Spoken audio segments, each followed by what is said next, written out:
पण कारण नसताना एक असा भाऊ करायचा. एक तर कधीतरी लक्षामध्ये घ्या की आपला करेक्ट कार्यक्रम झालेला आहे, त्याच्यामध्ये आपल्याला जनतेने नाकारलेलं आहे.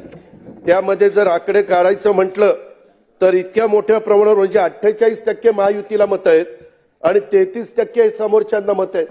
आता एवढा फरक असल्यानंतर दारुण पराभव होणार तरी देखील काही ना काही आकडे, मी आज त्याच्याबद्दल जास्त बोलणार नाही. नागपूरच्या अधिवेशनामध्ये मी सांगित, काही सांगितलेलं आहे हे इतके मतं मिळाली आणि मग इतके निवडून आले आणि त्यांचे इतके मिळाले, ते सगळं मी दाखवीन. सभागृहालाही दाखवीन, सभागृहाच्या माध्यमातून महाराष्ट्रालाही दाखवीन. आमची बाजू खरी आहे, त्याच्यामध्ये कुठेही खोट नाहीये.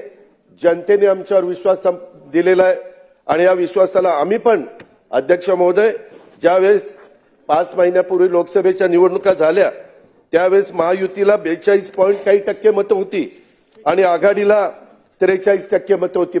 0.6% फरक होता, पॉइंट म्हणजे अर्धा टक्क्याच्या आतच.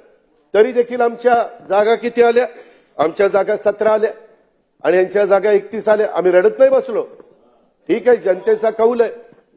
तेव्हा ईव्हीएम कसं चांगलं वाटत होतं, तेव्हा गारगार वाटायचं, ईव्हीएम चांगलं वाटायचं.